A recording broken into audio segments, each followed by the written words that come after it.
Right. So in normal situations, continuous fluid ventilation rate is what? pH balance. Is to balance pH. Right? So great. What is one term used for collapse on? We talked about two different situations. We talked about what? Pneumothorax, and that can be either spontaneous or because of trauma where air gets into the pleural lining cavity and collapses the lung. And we also talked about atelectasis, which is usually a collapse on because something is blocked. There's a blockage. Open that back door just to get some air flowing a little bit. If it gets loud, close that.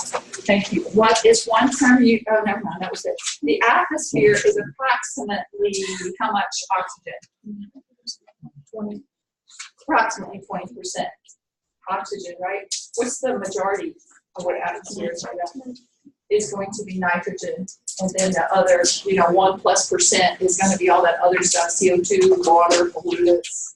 Okay, pharyngitis literally means inflammation of the throat. That's what it literally means. What does COPD stand for? Chronic obstructive pulmonary disease. And what are two causes? Asthma and emphysema. Now, we also said that obesity is now about to be added to a list of that, and I do want you all to understand there's a symptom that goes along with any of those three major causes, and that symptom is bronchitis. What would bronchitis? You will sometimes see bronchitis as the cause of COPD, but it's not. It's a symptom. And it follows along with asthma. People who have asthma often have bronchitis. People who have emphysema often have bronchitis. Do you get what I'm saying? So what does bronchitis actually mean? Inflammation of the bronchus. Inflammation of those bronchi. And y'all know where the major bronchi are, right? And those are all part of moving air. So if there's inflammation and you've lost some of the lumen, is air having a hard time moving? It is. Okay, and just because we make these learning experiences, going back to pharyngitis, what would rhinitis mean? It's really inflammation of the nose, if you will, but we usually think about rhinitis as being caused from cold viruses, right? And what about sinusitis? Inflammation of the what? Sinus cavities, right? So we know those terms. We should. What constitutes a URI, and that's what I was just talking about, is going to be an upper respiratory infection, and it's usually referring to from the throat up or the larynx up. I did have somebody say that the pharynx was a voice box. Is that true? The larynx is the voice box. Laryngitis is inflammation of this larynx. So from the larynx up, upper respiratory infection, bronchitis, pneumonia, anything below the neck down is going to be a lower respiratory tract infection. Okay. Describe what's happening in pneumonia. Who would like to tell me what they put? Tell us what you put. Fluid in the lungs. Is what? Fluid in the lungs. So, okay, I'm going to give credit for that, but you can have fluid in the lungs for other reasons. These would be drowning, right? But I want you to know pneumonia specifically is going to be a thickening of the membranes between the alveoli and the capillaries. So it's fluid building up in that membrane where gas exchange has to occur. So that's specifically what it is. Okay, that's pneumonia. What's the most common cause of pneumonia? Viruses. Any way for us to really treat viruses? Now, we understand we have antiviral medications, we certainly do, but there's no real way to treat those, but what we do is treat signs and symptoms. So why did we say that it is protocol to treat viral pneumonia with antibiotics? Why? It's just prophylactically. To treat prophylactically to prevent you from developing a what? Secondary sequelae. In fact, secondary means sequelae, a second infection on top of it, which is so much more deadly. Bacterial pneumonias are so much more deadly than viral pneumonias. So, but when somebody has a viral pneumonia, does it set them up for a very deadly disease? Yeah. So we understand that, right? Okay, good.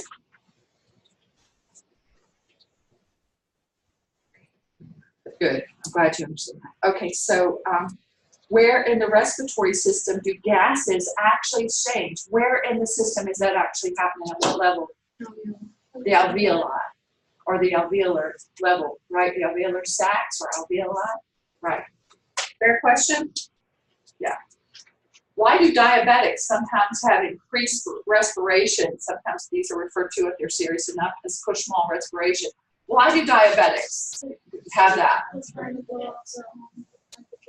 They're trying to blow off those hydrogen ions because they have too many of those hydrogen ions, which means that they're actually in what state?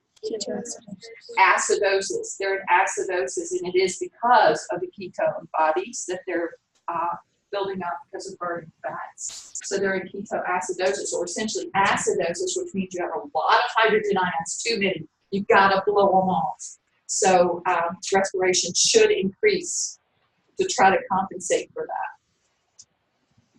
All right, good. 10 points for being here. And then define epistaxis. What is that? Nosebleed. Good. All right, so were these fair questions from lecture the other day? Were they? Okay. Now, before we finish out the respiratory system, which I think we'll get to do pretty comfortably today, I do want to ask you all, and I'm going to let democracy sort of roll here. This next test is lymphatic respiratory system. I think I had said it wouldn't be Wednesday. I did say that. So what I like to do, though, is give at least a week. So sorry, I hate to give tests on Mondays, but this test on the lymphatic and respiratory system will be Monday, a week from today. And on that same day, before you take this multiple choice test, you will have the lab on the respiratory, the important structures of the respiratory system. We had talked about every one of them. I won't have anything marked for you to label that wasn't part of what we discussed. Fair enough. There will not be a word bank. Spelling will count. And it will be very similar to that vessels, arteries and veins test that you had, that I will have, a couple pictures maybe and things marked. And you don't have to label everything. You would only want to label what I have marked for you to label, right? So, good. Any questions for me before we continue and finish this up? No? Okay.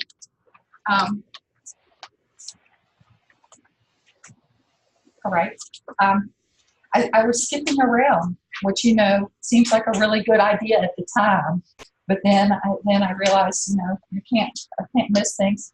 We knew some regions of the pharynx, naso, oro, laryngopharynx, didn't we? And we talked about these areas. We said this is a pretty good picture if you had to label tonsils to look at a picture like this. Isn't that right? This is a pretty good one, where we see this glandular tissue that's tonsils here and the back wall of the nasopharynx. What do we call those?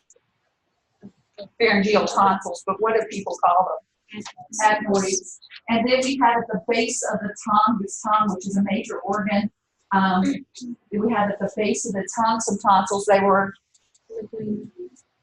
lingual tonsils. And then we have on the sides, we have these tonsils that are palatine tonsils. So this would not be a bad picture to look at for your tonsils, and certainly the throat, and even maybe the larynx here. The larynx here. What was this structure? This cartilaginous flap? Epiglottis. Well, you would need to know what the major cause for epiglottitis is. What is it? Do you think you'll be asked that on the test? I call that a gimme question. I mean, how much better could I tell you that you're going to need to know that? Epiglottitis is caused from a bacterium, Haemophilus influenza, and it is deadly, that bacterial infection. Why is it so deadly?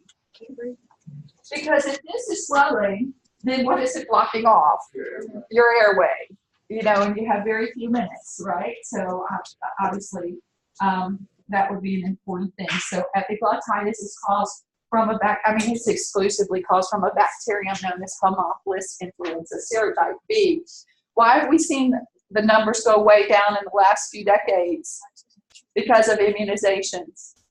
Right. Great. So I just want to make sure I go through these just so I don't forget anything. We said these are just great pictures for you to see because of the different aspects that you're looking at. Just have a clear view. You guys have heard of someone getting a trach put in, haven't you? Has any of my EMT people had to witness an emergency? You have had to witness an emergency? Okay, how'd they go? Not bad, not good. Okay, look, well, here's the thing. Somebody's dying. And how many minutes do they have?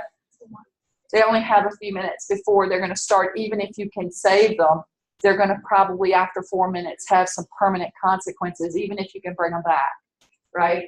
So if they have to go in and have this emergency trach done, then these cartilaginous rings, especially this cricoid cartilage ring, can you see that it has a little bump on it? So someone who gets trained in case they have to do this, that's the C rig they're looking for, the one with that little bump.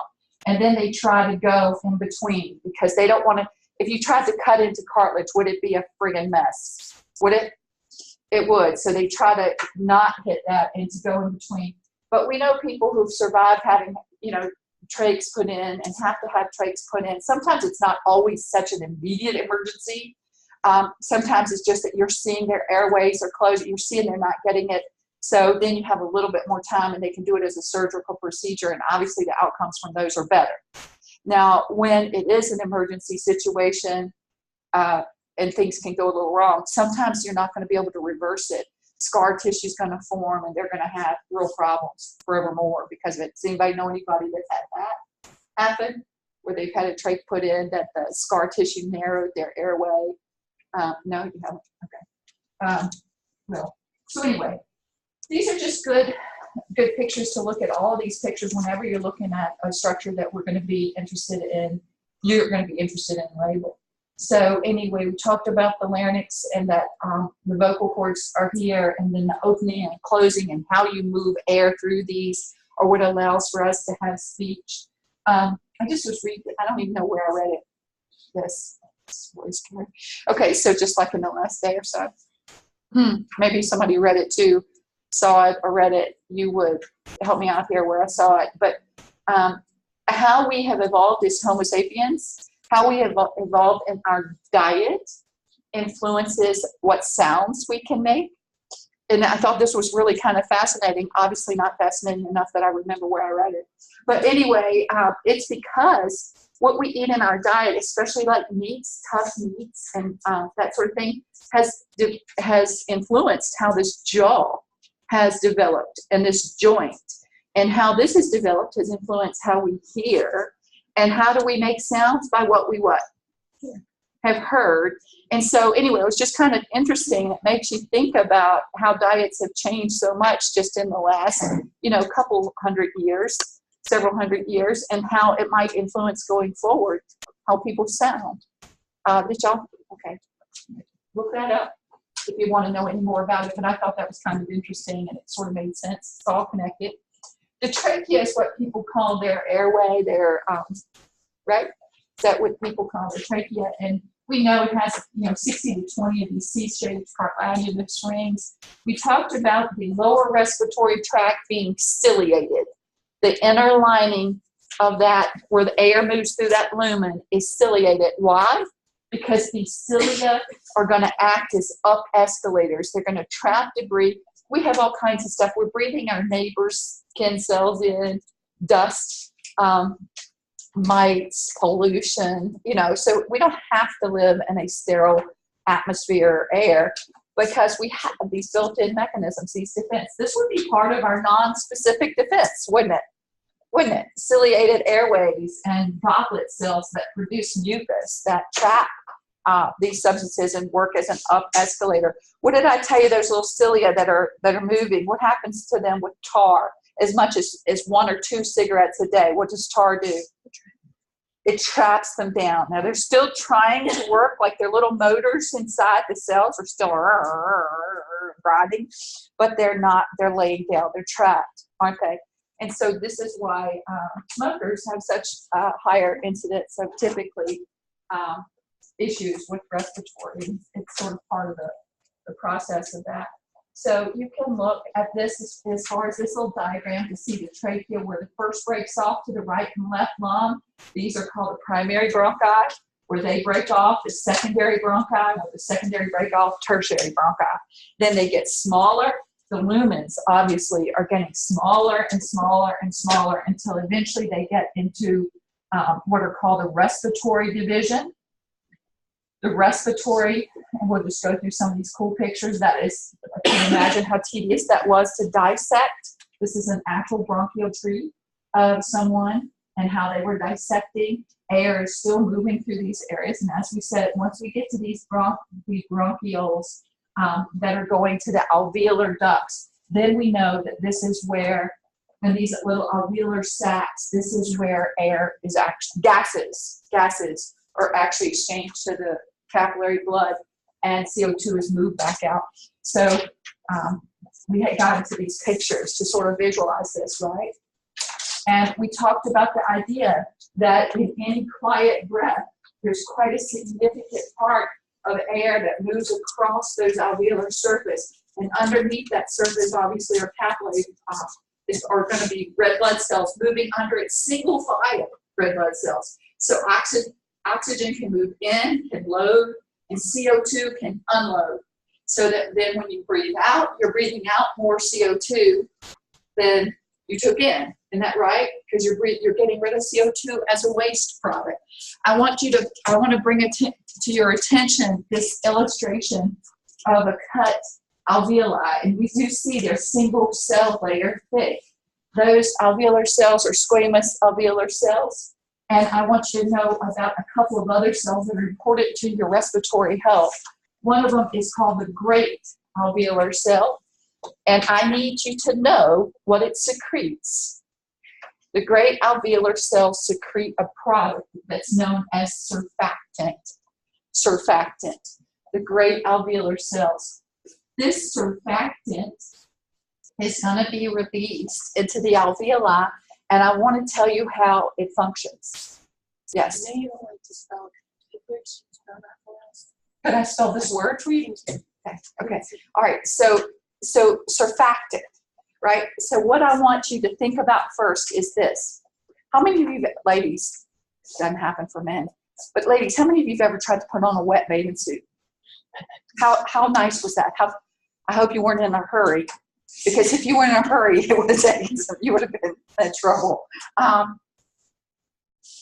So anyway, it's hard because when something's wet, like two dishes in your sink are wet, what will they do to each other? They stick together because water has hydrogen bonds, which we know are the weakest of all bonds, but they're strong enough, aren't they? That it does that. But what did I tell you? I told you that for gases to be exchanged to this blood capillary to the output, CO2 to unload and O2 to load up, that there had to be this fluid interface. That's why I said, you know, in your nose, when you're breathing in air, is it important that you're moisturizing, that you're moistening the air? This is why when somebody's on oxygen, they usually are getting it humidified, aren't they? They need to, because there has to be this fluid interface. So now you're thinking about this tiny little microscopic alveoli, and it's got a fluid. Why isn't it stuck together? Because of surfactant. If you've ever had dishes stuck together, you know in your sink, all you need to do is put, if you don't believe this, try it tonight. All you have to do is put a little detergent. And one of the actions of detergent isn't so much as cleaning, it's breaking these bonds. And so the dishes will then just loosen up, won't they? It'll break them up. And that's what surfactant does. So let me say this, is a fetus breathing? No, their little finite number of alveoli are all closed shut because they're in a what environment? A water environment, right? They're in a water environment, like little seals. The oxygen's coming from the mother's system, the oxygenated blood. But as soon as that fetus is born and you have this neonate, CO2 is going to start building up in their system. And that's going to cause their pH to drop, and their brain is going to give them a signal to do what? Breathe. And when they take that first breath in, what do all of those little microscopic alveoli need to be able to do? Not truly expand, but just to do what? They need to pop open. They need to pop open because you've got to get air. They've got to get air going, right? Because now it's on them to breathe. Are you with me on this? So how do their little alveoli easily pop open? Because the surfactant acts like detergent. Now, when I say that, don't tell me it cleans them. What does it do? It helps them to stay open, pop open, right? So surfactant. This is why preemies, the biggest risk of preemies is respiratory distress in the newborn. RDN. RDN usually stands for respiratory distress of the newborn. And tell me what cells are immature is why they have this. Which cells? The great alveolar cells. And what is their number? If we looked and tried to evaluate their surfactant levels, what would we see? They're too low. The surfactant's too low. So can we actually treat with surfactant? We can, but is that the same as them producing their own surfactant? It absolutely isn't. And this is why every day in utero counts. Because what you will see is there is this week, the 32nd week, that you really love for fetuses to get to. Because what we see with just pure numbers is that RDN kind of decreases after the 32nd week. Are you with me on this? Because we need to get them to that. But let me tell you this, you will have 36, 37, 38 week fetuses that are born that don't have enough surfactant and won't make it.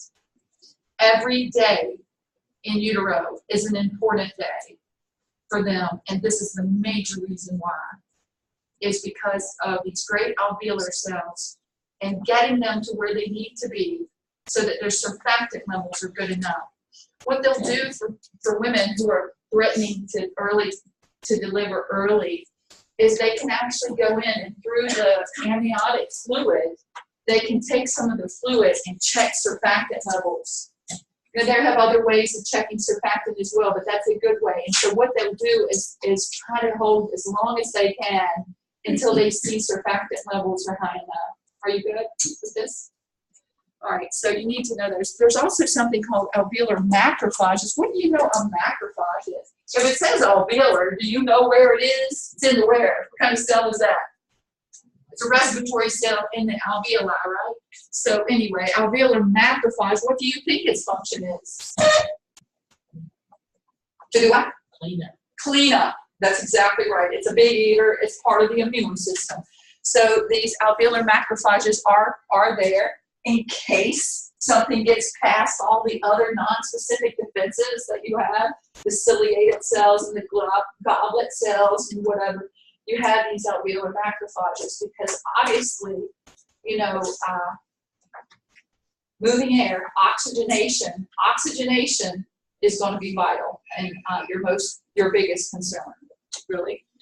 Okay, how about this? You good with this picture? Are you going to need to know what the functions of those cells are? Okay, so we talked about the pleural fluid in the pleural cavity, and we said that the lungs are compartmentalized, just like we saw the heart was.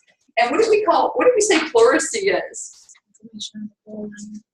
It's inflammation of the pleural lining. That's exactly right. Now look, in chemistry, if y'all remember way back when you were in chemistry, some of you, I know it's been a long time, but in chemistry, you learned about these people who had these laws named after them. I couldn't care less. I am not going to ask you. All right, so anyway, but most of them kind of make sense. So anyway, the pressure of the quantity of the gas is inversely proportional to the volume. Look, so you don't even need to write these down. This is FYI. But, you know, some of these things just kind of make no sense. I mean, this or whatever. It just means that, you know, as your lungs are getting bigger in volume, what happens to the pressure inside those little sacs? It lowers because the volume's gotten bigger. But as the volume gets tighter, what happens to the pressure? If I were to squeeze a balloon, what's happening to the pressure inside the balloon? is going up, right? And then you know that the total of all the volume given of a gas directly towards it, whatever. So pressure, temperature too. So as air heats up, what will it do? Expand. And then just this whole interface, water interface. And this is why we said, you know, there is moisture in the air. We moisten the air as we breathe through our noses. It's why we like to be nose breathers. It's why you don't feel as well when you're not a nose breather. When you have a cold and you're breathing through your mouth or, you know, whatever, you don't feel as well. Whether you notice it or not, you probably don't have quite as much energy because there's just not that exchange that's happening. So what I want you to know is this, and listen to the question. Don't write it down yet because I know some of you. But I told you that your stimulus for breathing is what? pH. Is to maintain pH, as long as you're not drowning. And as long as nobody's, you know, covering your airways. It's going to be pH, or as long as you don't have COPD. If you have COPD, then things change. Then the stimulus changes. But that's why you're breathing. But here's a different question, and listen to the difference. Why is air moving in and out of your lungs? Why is air moving into your lungs and out of your lungs? That's a very different question. Why? And the answer's right now. So, you know this one. Okay, so the answer is because of this, if you've ever wondered. Because are y'all having to sit there and suck oxygen? Are you having to do that? Do you have to do that if you have COPD sometimes? Yeah, you do. But normally, we don't have to do that. You know, it's really kind of, this organ system is a beautiful organ system because it takes just a tiny bit, but not very much energy at all. So it means that we can use our energy, our stored batteries, ATP, for other things that we need. Because if we're healthy, we're not using energy to breathe. And let me tell you what. It's because the atmosphere, and it's hard to imagine this because we don't feel it, but the atmosphere is putting pressure on us. You know, it's not making us look weird because it's not that much pressure, but there is atmospheric pressure out there. And inside our lungs, there's something called intrapleural pressure inside our lungs. So as our diaphragm contracts down, and that takes a little bit of energy for inspiration. As the diaphragm contracts down, our lungs get bigger, and the pressure inside our lungs is less than the atmospheric pressure. So air quietly moves in. And then when that diaphragm relaxes and goes back to its dome shape, the lungs are being squeezed.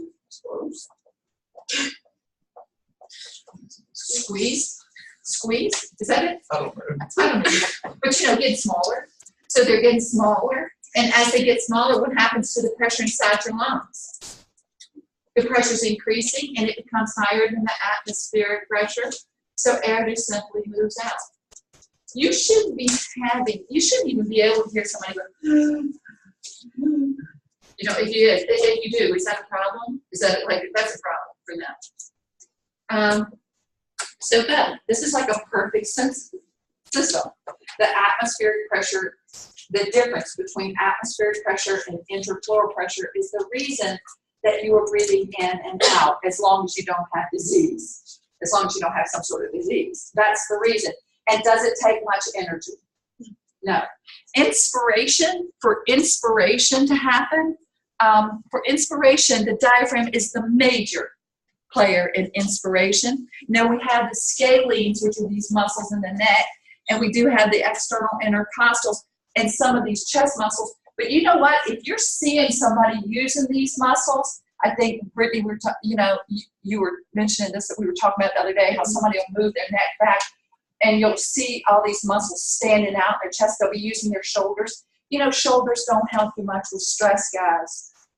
They don't help you with breathing either. It's really sad. But if you're seeing somebody doing that, what are they struggling to do?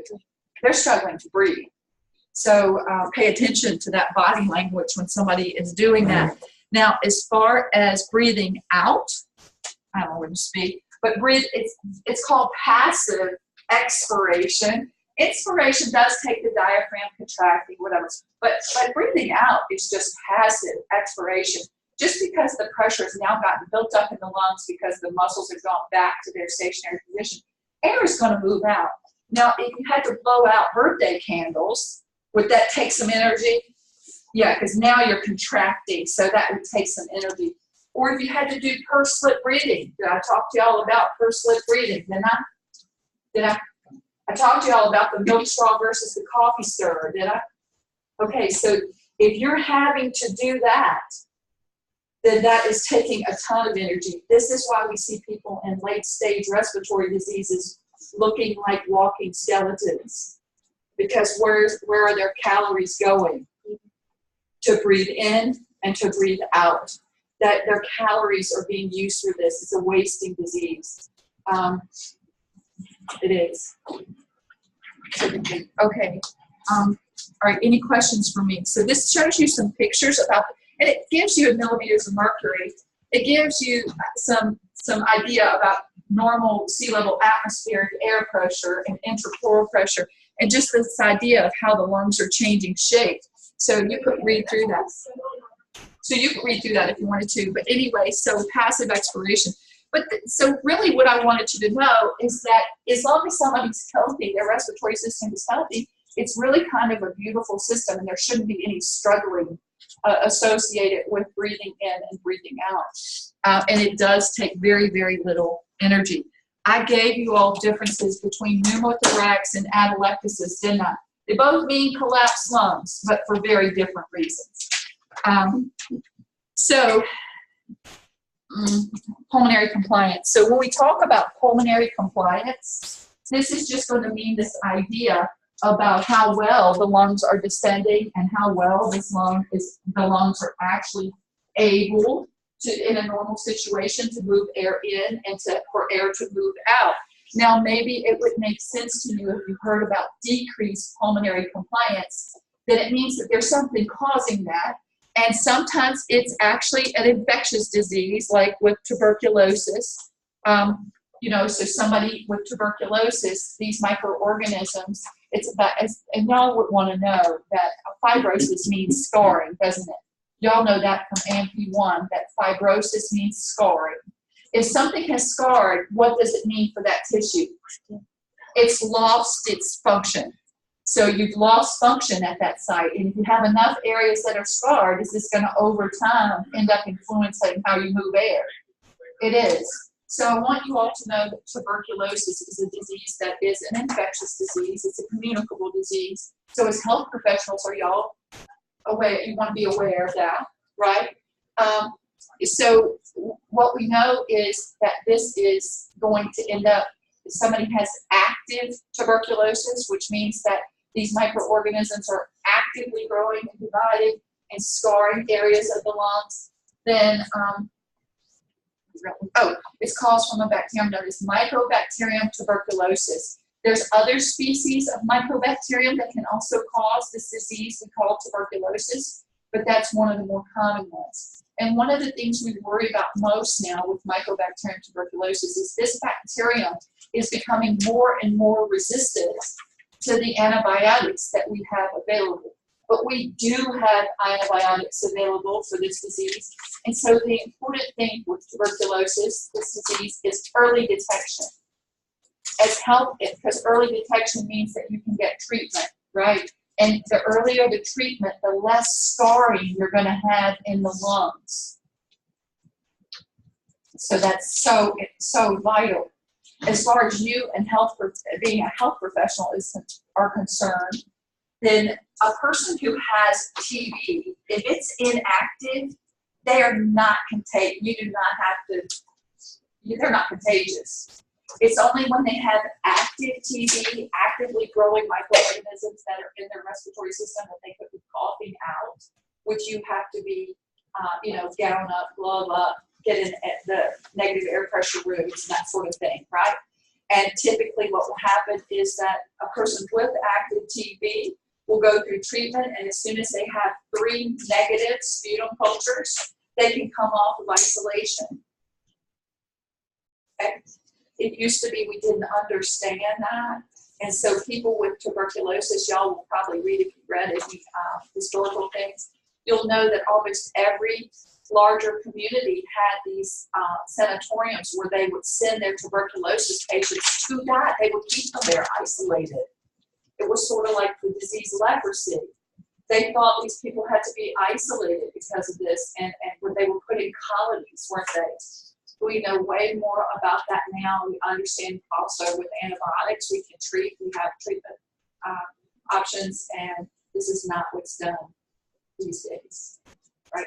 That's called progress. I wish we saw it in other things. Okay, so this is what we see. We know that the sympathetic nervous system, epinephrine, norepinephrine, we know the sympathetic nervous system does what to your airways? We know that it actually excites and contracts blood vessels. It causes the heart to beat faster and harder. It does all of those things, but what does it do to your airways? It relaxes them, and they open up, and they dilate. So we know it does the opposite for our airways, doesn't it? Okay, the sympathetic nervous system. Do we know what surfactant does? Do we know what surfactant does? It helps to open up those alveoli, doesn't it? It helps to keep them, open them and keep them open.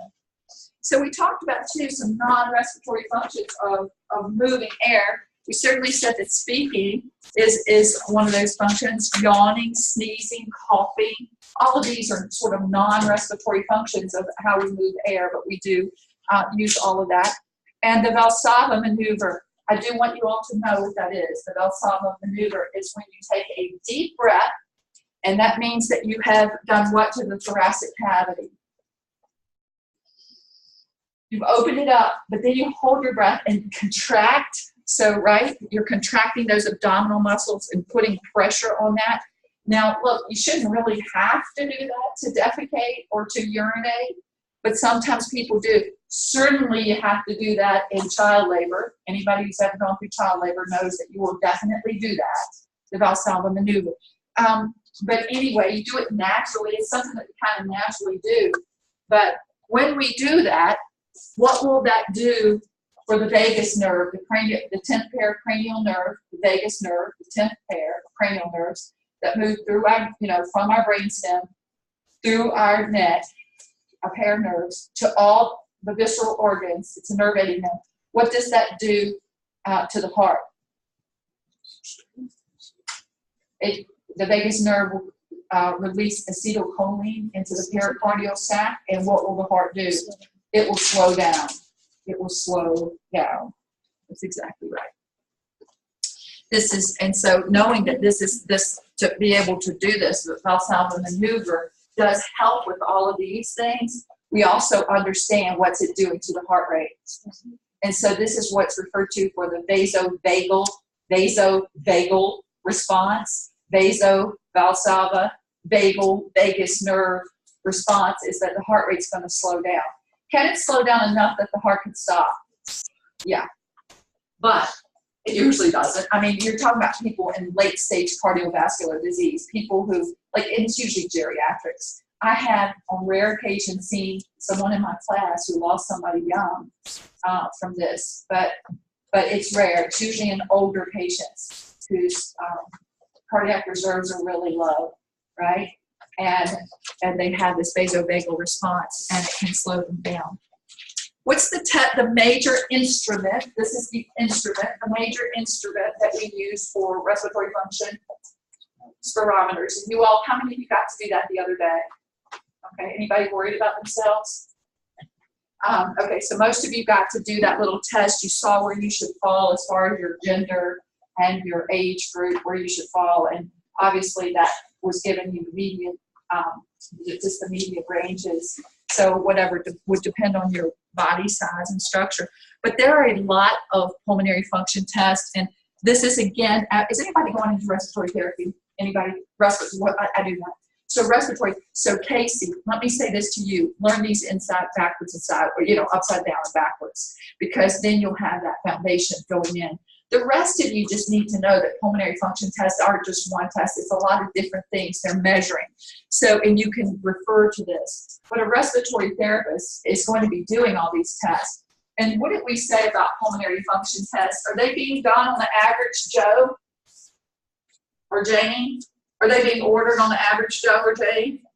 They're only going to be ordered when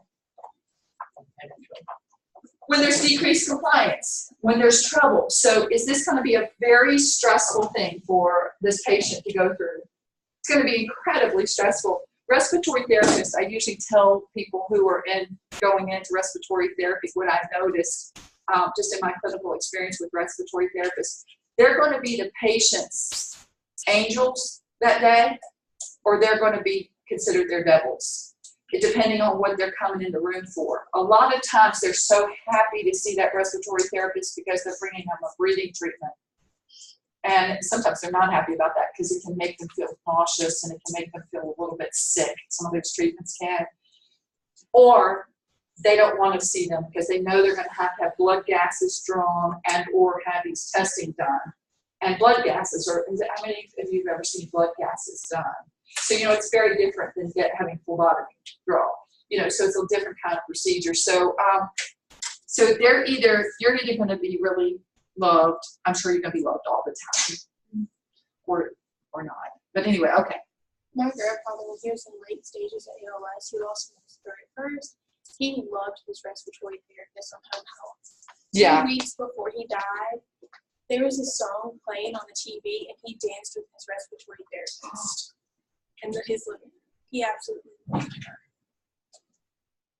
In home health, it's a little bit of a different situation than in the hospital diagnostic because they're having to do tests to justify why the patients stay in the hospital. So in home health, they aren't having to usually do, horrific things, and certainly aren't having to do blood gases because they have to be done within minutes of taking them. The thing. So in home health, anybody else planning to do home health? Are you going to do home health? Is that what you're planning to do? Well, home health is one. That's why medicine's kind of moving. I'm glad of it. And so it's a lot being done in home health, and it's a great field. But it's kind of different than in-house care. So yeah. Anyway, so you would want to make sure you know these terms and know them really well, know some normals. You should know that. It will give you a good heads up. This clinical terminology for ventilation, I want to refer you all to this in your textbook and make sure you know it all, because you will have some multiple choice questions about these. Did I already talk to you about Cushman respiration and diabetics? Yeah, so I already did that, right? But like apnea, dyspnea, eupnea, these terms. So apnea is temporary cessation, right? Stopping of breathing, temporary. Dyspnea is difficulty. EU always means true. So eupnea would mean that, hey, if you saw that on the chart next to respiratory, you would say, okay, well, that's one thing I don't have to worry about, right? Keep moving on because they have normal or true breathing is okay. But look at these terms, and some of them do sort of look like they kind of overlap or whatever, but I would just want you to look at these terms, okay? We talked about those pulmonary function tests as being so stressful on these patients, and it really is, because if you've ever had difficulty breathing, you know that that's one of the most stressful things you can go through, isn't it? I do want you to know that there are many medications that suppress breathing, suppress the respiratory centers. There are many medications that can suppress the respiratory centers. What's a major one that y'all know of, a major class that suppresses respiratory centers? Opiates. Opiates suppress your respiratory response. So, and the scariest thing about opiates is that it does that, but you lose the feeling of it. Because, and let me explain what I mean when I say that's the scariest thing. Because if something has affected your respirations, you want to be anxious about breathing, don't you? You actually want to know that there's a problem. Maybe there's something in the air in this room and we need to get out, right? Or maybe there is some sort of obstruction, or you're not breathing well because of some infectious process or metabolic disorder, and you want to find out about it because you know that you're struggling breathing. Opiates not only suppress your respiratory centers, they take away the feeling of suffocating.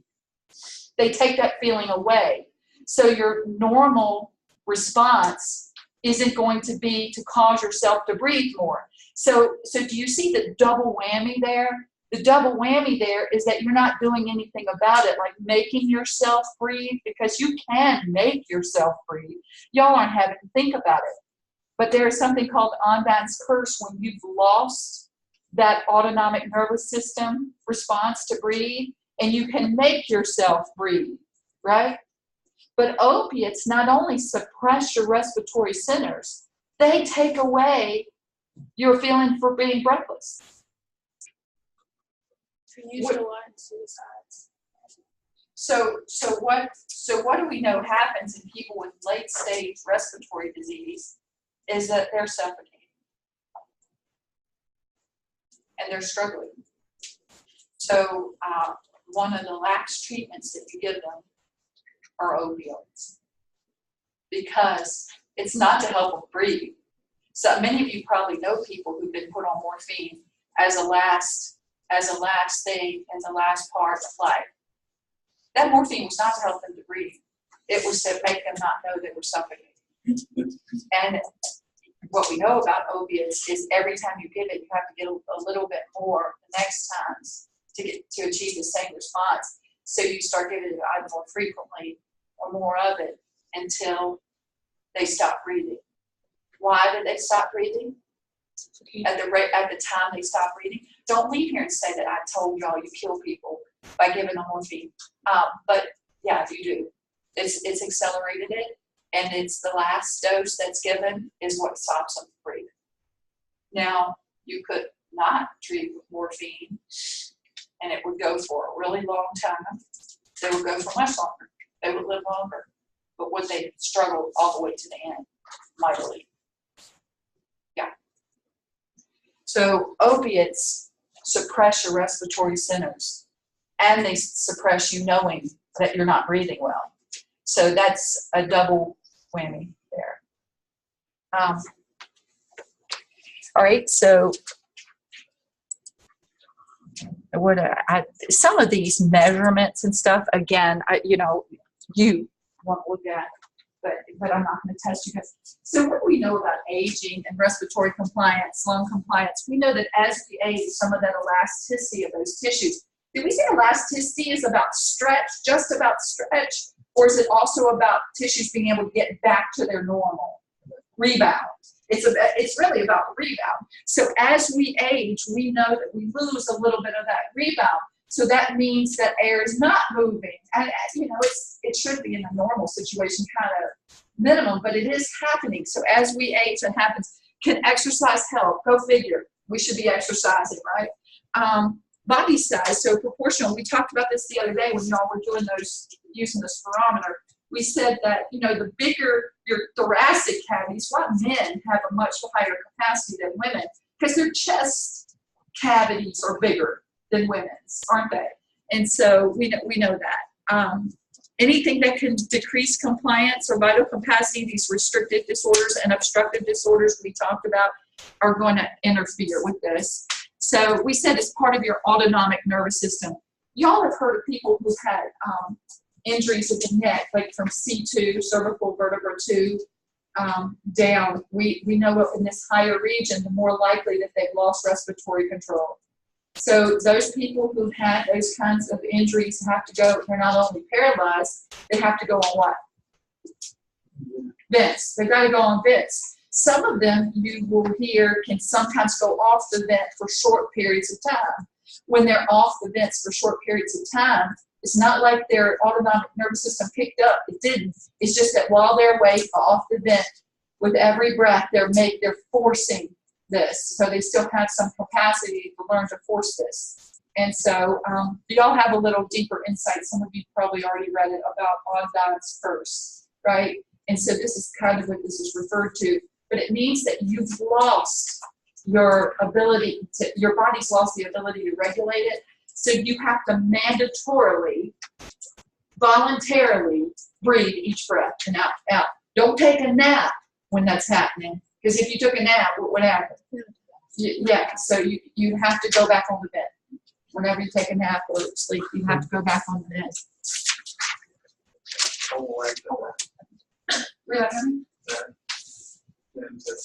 All right. So here's what we know as far as these, the medulla oblongata. When we think about the medulla oblongata and the pons, and y'all know where these are. There's a mid-sagittal section of the brain, the frontal lobe, the corpus callosum, just to give you perspective here. So the brain stem, this pons, and the medulla oblongata. So these are the regions that we think about for the autonomic nervous system taking over and taking control and making sure that we are breathing.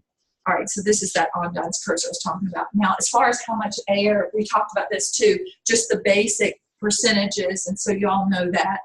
We know about water interface. So if you look at these, I like these visuals. I don't know how many of you all do, but if you think about this as being, I know they're beakers, but think about this as being the alveolar sac, and this being the little capillary underneath the alveolar sac that's carrying blood. So as oxygen, which are these little light, as oxygen is brought in on an inspiration breath, there's more O2 in the alveolar sac from the breath in than there is in the blood, so it loads up. It loads into the blood until it's equal. And so that's just called, that's passive diffusion. Did that take any energy? Or did this oxygen just move down its concentration gradient? It takes no energy. Beautiful system. Same time, little gray bubbles here. This gray represents CO2. So the blood is bringing CO2 from the right side of the heart, blood coming from the right side of the heart to the lungs to pick up oxygen. But it's bringing CO2. And CO2 will unload into the alveoli so that on your expiration, are you sending out more CO2 than you had coming in? Because there's CO2 in the air too, but very little amount. But when you breathe out, you're breathing out CO2, aren't you? Any questions about this? We're good? All right, so if that helps you with that.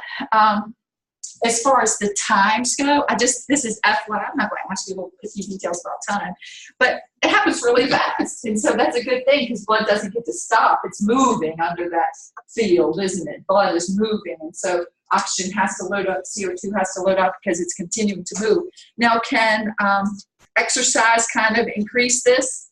Yeah, so we know that this is going to have to, it changes it. And so this is going to be a good thing. Now, these are some factors affecting it. Concentration gradient exposure. You go into an area that doesn't have much oxygen in the atmosphere. That would not be good, would it? So obviously that affects it. And then we also know solubility affects it. CO2 is much more soluble, so it's going to end up unloading much faster than even O2 can load up. So that's going to be important. We also know, guys, carbon monoxide, CO, carbon monoxide. Why is it poison to us? Why is it a poisonous gas? Why is carbon monoxide a poisonous gas? I've seen a question on NCLEX thing that says carbon monoxide is poisonous because it is colorless, odorless, you don't know it's there. Is that why it's poisonous? No, being colorless and odorless does not make you poison, so no. But a lot of people think, yeah, they go on that because they think, oh yeah, because that's why people die, because they couldn't smell it, they couldn't see it, but that doesn't make you poison. So it doesn't take oxygen out because there's still oxygen in the air too. But wherever there's, so listen to this because you need to be thinking about this. As blood is moving around those alveoli, the hemoglobin part of red blood cells are what pick up the oxygen. But carbon monoxide has a much higher affinity for it than oxygen. So carbon monoxide pushes oxygen out of the way and sits in that hemoglobin molecule. And the sad thing is, it sits there and it doesn't get off. So as your red cell, the left side of the heart pumps it to the system, that little red cell has taken that to the fingertips or the toes. Carbon monoxide didn't get off there the way oxygen would have. And so it stays on and it comes back to the right side and gets pumped to the lungs again, and the carbon monoxide is sitting there. So can oxygen move in? So once enough hemoglobins have been occupied with carbon monoxide, what's happening to your O2 saturation? They're really decreasing quite fast, actually. And it doesn't take long, does it, before you're in serious, serious trouble. Smokers. You know what it is to be a heavy smoker? How many cigarettes a day is considered? 5 cigarettes a day. Smokers have about 10 to 15% of their hemoglobin occupied with carbon monoxide. That means those little red blood cells already had something sitting in there. Is oxygen going to be able to come in? No. So that means that smokers are having to work harder, aren't they? They're having to make more red cells because it looks like they're hypoxic. They're having to work harder, which is putting a burden on their what? Heart. That's why smokers often die of what disease? Heart disease, cardiovascular disease. It's harder on it, isn't it? How are we feeling about that? Anybody need a cigarette? All right, so, all right, but no, seriously, it's a difficult. Nicotine is considered one of the most difficult addiction challenges that people face, supposedly harder than heroin. I don't know who said that, but anyway, I've heard it quite a few times and read it a few times. So nicotine's tough, but horrific for people. But it's legal. It's a legal drug. So legal drugs are the most abused drugs: caffeine, nicotine, and alcohol. The most abused. Okay, thickness we said would certainly make a difference. This is what we were concerned about with pneumonia. The membrane thickens, and so the thicker it is, can oxygen readily move across in CO2? No, so they can't do it as fast. The transit times are slower. So this is what is the problem with people who have pneumonia. Surface area. What disease is it when surface area is lost? And several of you had this on your study guides. I appreciate doing that because you need to know it for the test.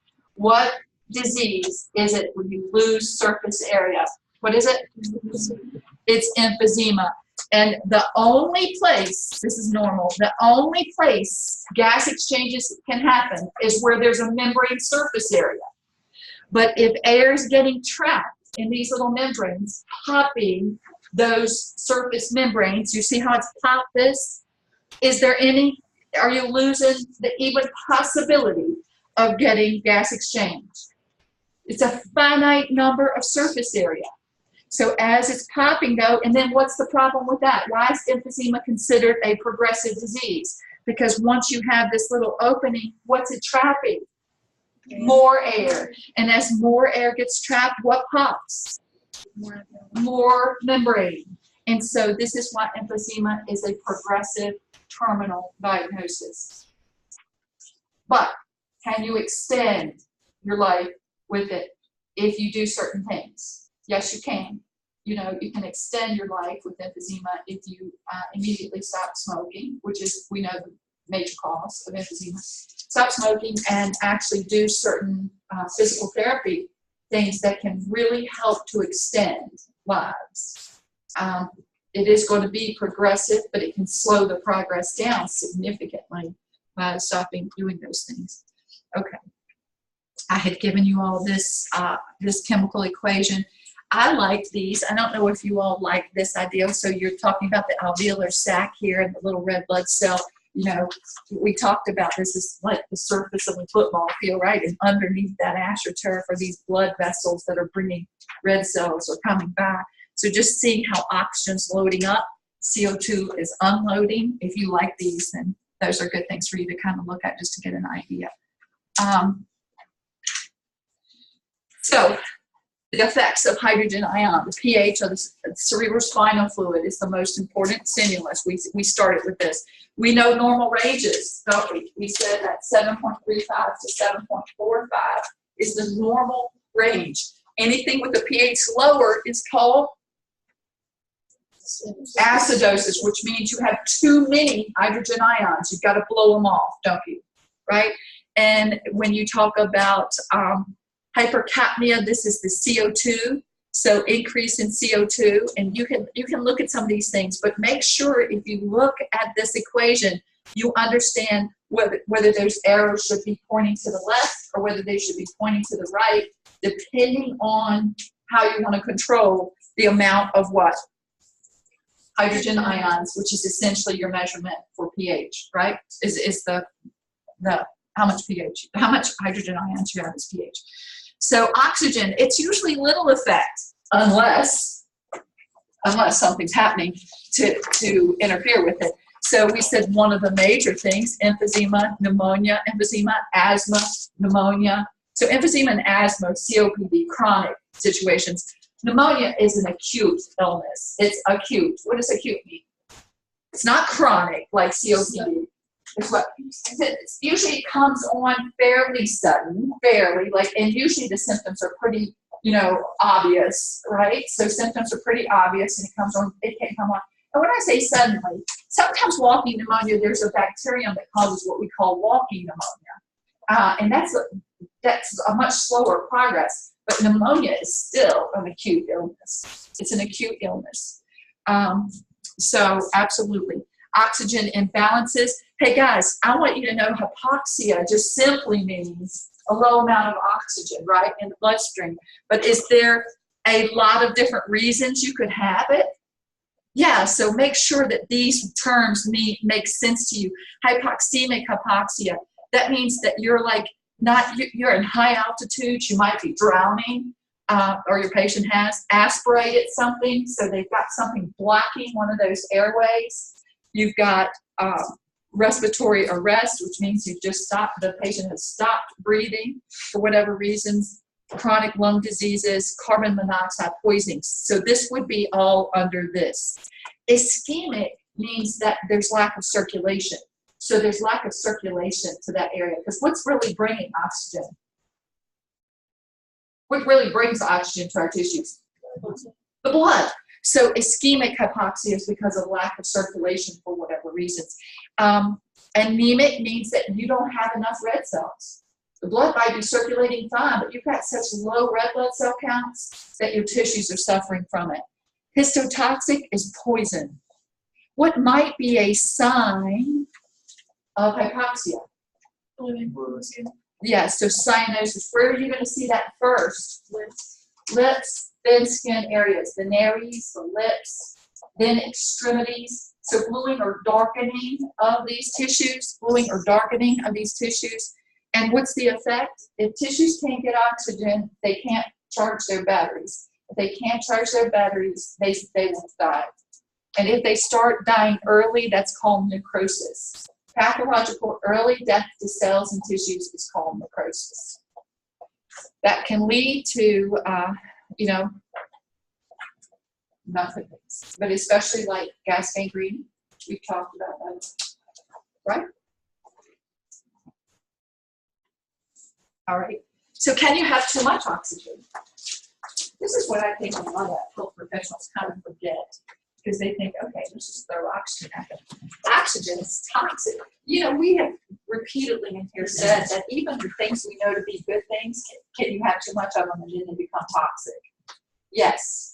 So oxygen is another one of those things. It is a prescribed medication, and it should be prescribed by somebody who knows what they're doing, because you can actually have too much oxygen being prescribed. It's going to have some side effects when somebody is getting this. So, oxygen, an excess of it is going to create free radicals. It's going to start destroying pH. It's going to start destroying the enzymes that actually help your cells to work as little factories. When that happens, one of the first tissues that are affected are the nervous tissues. Wait a minute. What system controls all homeostasis? The nervous system. So seizures, coma, and death. But even if you haven't developed seizures or coma, if the oxygen levels stay too high for too long, you'll see permanent nerve damage to sometimes like the optic nerve. And what can the person lose? Their sight. They can have other neuropathies as well from prolonged oxygen use. You'll see that they'll have distal issues with like their feet, their hands, numbing or whatever. So yeah. Now we can use hyperbaric oxygen and isolate a structure. They used to do this by putting babies like in tents or persons. They do not do that anymore. They know that was causing a lot of blindness in infants. So that's been discontinued. But they can use it like if somebody has gas gangrene. What causes gas gangrene? Ischemic hypoxia. You've lost circulation to an extremity. And then gas gangrene starts. But what causes gas gangrene? A bacterium known as Clostridium perfringens, and it's an anaerobic bacteria. So what would happen if you put that person's appendage, if you will, in a chamber that had a lot of oxygen that was suffusing those tissues? That's better than an antibiotic to treat Clostridium perfringens, because that organism cannot grow in the presence of oxygen.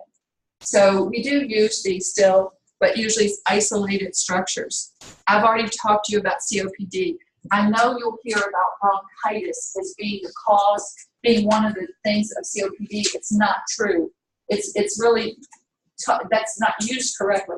Bronchitis is actually a sign and symptom of either asthma or emphysema or something that's causing that person to have chronic obstructive disease. So bronchitis can be a sign and symptom of that, chronic bronchitis. So other effects, I think, should make perfect sense to you. Please, I'm going to ask you what cor pulmonale is. I'm going to ask you. I was so proud of the last group of students I took for autopsy conference.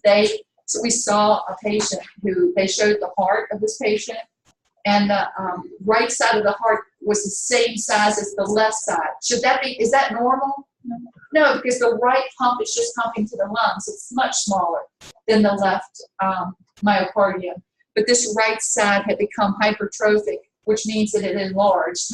Because of the excess work it was having to do because of obstructed pulmonary circulation, that right side was trying so hard to pump blood through those lungs that it enlarged. And this is referred to as cor pulmonale. If smokers, most smokers don't have autopsies, but when smokers have died with smoking-related illnesses, all of them have some cor pulmonale. All of them do. You'd be able to see it in any of their hearts because their right chamber, their right circuit has had to work so much harder. So there's going to be some. Sometimes it's obvious though. And I was really proud because my students knew right away. And Dr. Lopez had asked, does anybody know what this is? They said, cor pulmonale. It's like, awesome. All right, smoking and lung cancer. So you'll hear about people who say, well, they had lung cancer and they've never smoked. Do you smoke every cigarette somebody smokes beside you? Do you? Secondary smoke. Is it smoking? It is smoking. I have to say that I smoked 18 years of my life. They were the first 18 years of my life. Why? Because my parents smoked, and it was back in the day when people smoked inside, and I know y'all think it's ridiculous, but it was back then, the Surgeon General, back then they were telling people it was healthy for them to smoke. It was a healthy thing to do. I know that sounds absurd, y'all all know that people should have known better, but we could say that about a lot of things. Anyway, secondhand smoke is as significant, and now they're supposedly third-hand, they're saying is as significant. What is third-hand smoke for a person? Can you get it on your clothes? If a person is exposed to furniture, you know, even being in an automobile where smokers have been, this is why, you know, you get asked, was this a vehicle that anybody had ever smoked in? On inanimate surfaces that can absorb the smoke, it can be very, very bad. Little kids that are exposed to that have much higher incidences of otitis media, middle ear infections, chronic URIs, and even bronchitis and lower airway disease. So this is a significant thing. Now, lung cancer accounts, you can see some of these things. This 15 carcinogens, but we know those are the major ones. There's dozens more than that we know is in that. And there's different types of lung cancer. It is important that you understand histologically the difference because it will make a difference in the prognosis of somebody depending on what their lung cancer is. If it's adenocarcinoma, small cell carcinoma, or squamous cell, there's different types of lung cancer. The one that you hear about, that you hear a person gets diagnosed with it and they're usually gone within a month or two or few months, is usually the small cell carcinoma. It's the least common, but it is most dangerous. The thing about lung cancer is that early detection early detection of lung cancer would have a much higher cure rate. Cure, yes, I said cure. But the problem is, like with some cancers, this is one of those that you don't have signs and symptoms until typically it has metastasized. And what do we know causes the death in cancer patients? Metastatic cancer, that it has moved past where it originated from. So this is these numbers are pretty accurate. The prognosis is still pretty poor as a survival rate at 5 years. This is, well, it's kind of silly to say this is a healthy lung because it's removed from the patient. But anyway, it wasn't the lung that killed this patient, okay? So the lungs healthy. This is what a smoker's lung looks like on autopsy. So I would want you all to know these terms on this, some disorders of the respiratory system. I think we talked about almost all of them. Yeah, so, but even if we haven't, do y'all look at this? All right, so we're gonna take a quick break. I have an exercise in lab for you to do that will give you a participation lab grade. Who's excited about that? Who's excited? You should be excited. And do you have any questions for me? There will be a lecture quiz on Wednesday. No, yeah, Wednesday. But you will know your test will be lymphatic and respiratory a week from today.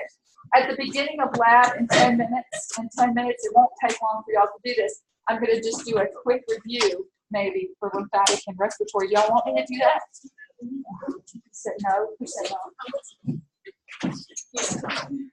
Okay, 10 minutes. See you in the video. For electricals, do you need to use disorder tables or just what you said?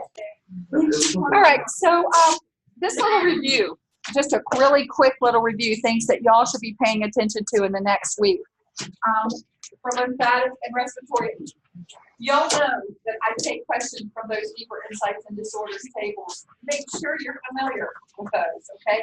But for like the lymphatic systems, truly, I think that just a really obvious thing that you wouldn't want to miss, because I call them like gimme things, is that you understand basic functions for certain cells, right?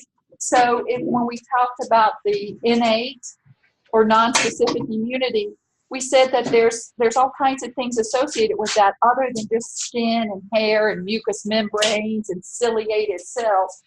We said you have some cells like neutrophils. You know what they fight? Bacteria. Natural killer lymphocytes, viruses and or cancer, right? We think about, but we also have eosinophils and basophils and red blood cells. What can red blood cells fight? They can fight anaerobic bacteria, because if you're getting enough red cell circulation to your tissues, doesn't that protect you against anaerobes that we just talked about, like gas gangrene? So know those cells, know what they do. Know what interferon does, right?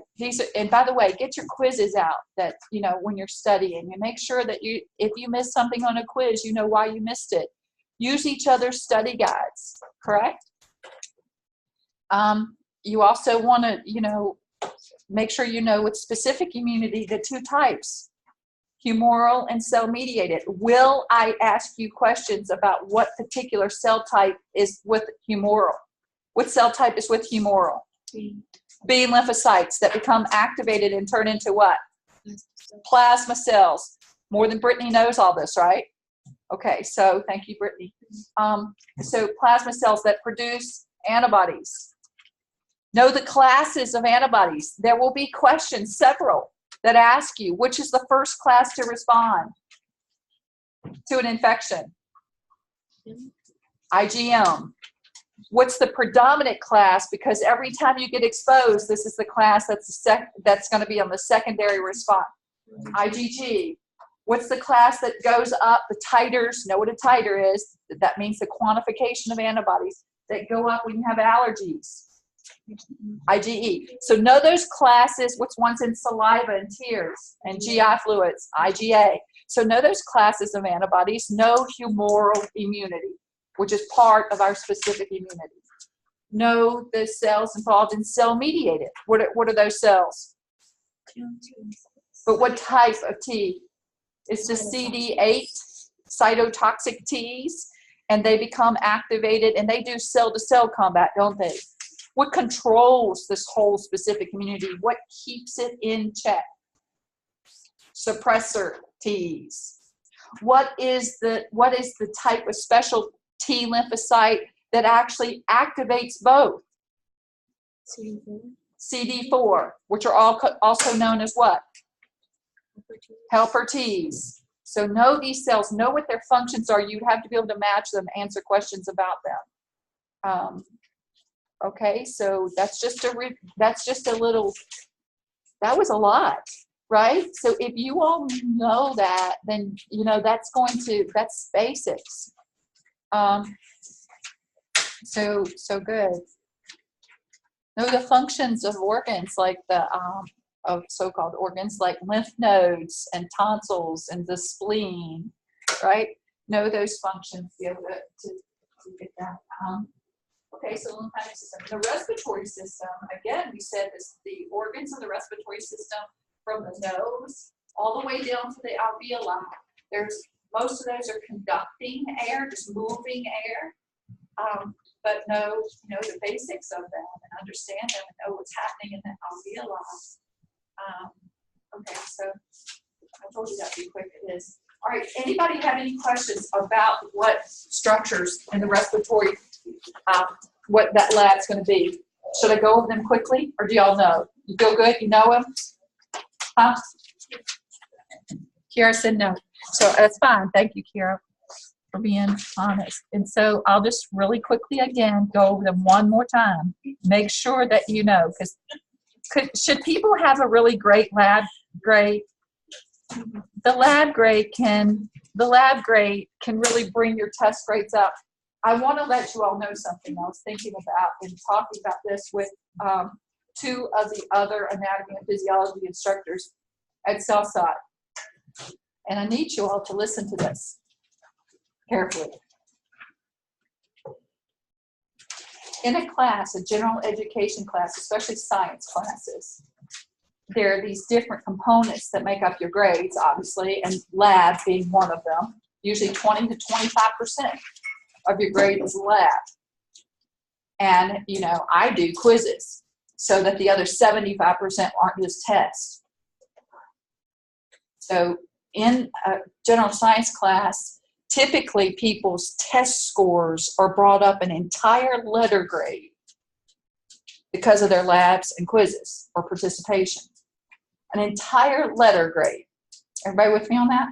And probably some of you all last semester are thinking, yeah, because my test grade average was, this, but I ended up getting a whole letter grade higher.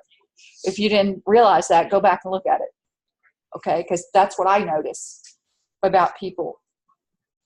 But I also, in fairness, need to make you all aware of something. That's not going to happen in a clinical program. So what I tend to see is that people who are doing test scores that are below 80 in my class, they're not going to make it in a nursing program. Let me say that again. People who have test scores lower than an 80 in my class don't make it in the nursing program. That's just sheer numbers. So sometimes, and this is what the other AMP instructors and I were talking about, are we doing a disservice by even giving that lab and that lab? Because if you're not getting above 80s on these tests, it's not like my test, it's not likely that you're going to make it in a nursing program here. Heads up right now, okay? So every test counts. You know what to study for. Get it done. Get it done, because these test scores count. And yeah, you're lucky in a class, a general ed class, that it doesn't just come from test scores, but most of it does in clinical programs. I don't care if it's respiratory, nursing, PTA, or OTA. These tests are the predominant thing that counts, and you've got to get good at taking them. You've got to be prepared for each one. You can't blow one off, because usually they're not very many. And once you have, you're done. because the basic math won't bring you up. So please prepare for these tests. I feel like we go over these tests with each other, and that you all notice that if it's not a valid testing tool, I throw it out. That means that for predominant amount of time, we consider, most of these questions are good tools. So if you're not doing well on my test, here's your heads up. You probably going to get through my class, but you are not going to make it in a clinical program if you're not getting better than 80s on my test. So that's just a fair warning and a heads up for you. Are you with me? So I feel like that's just transparent, to be transparent about this. It's one of the reasons that we have only about a third of the people make it through our nursing programs or any clinical, and it's not just here, any clinical programs, because of testing. So be prepared before you go in. All right. So any questions for me about what you should study, how to direct your study? All right. So here's what I want to give you all a chance to do. If you're not sure, oh, I didn't show you the picture of this, did I? Sorry, Kiara. Kiara, you were kidding, but I'm not kidding. I think it's actually a good thing. I would have wanted to see it if I were you. I think it was a good thing to ask. So thank you for being the one that did it. So we can go over it one more time. Might not be this exact picture, but would that matter? Did that turn on? Can you see a little blue light? Okay. Might not be this exact picture, but that shouldn't matter. All right. It won't be much different from that. This. If it is different. Anyway. So this muscle. Everybody know that? Know how to spell it? Which right lung, right? Because we're looking at this person. So right lung, that's his right lung. This is his left lung. We know they're not symmetrical. Trachea, primary, secondary, tertiary bronchi. Fair? What's this notch called? Cardiac notch. It's called that because the heart's sitting there, right? The larynx region, the epiglottis, the esophagus, which isn't really part of the respiratory system, but we know it is a muscular tube that carries liquids and food to the stomach. So the esophagus is behind the is dorsal to the trachea, correct? What else did we say? The pharynx, which has different regions, naso, oro, and laryngopharynx. I mean, I think you would, wouldn't you? Naso means it's behind the what? Yeah, I mean you would. Oro, laryngo. Yeah, know those. Tonsils. You know where the tonsils are? You do? Palatine, way back. The pharyngeal, the lingual, and the palatine on the side. Okay. Was that it? Was that it? Did anybody think I had anything else on there? Did you? The apex of the lungs. The apex of the lungs. Great. Thank you. All right, you good? So that's that. All right. Now,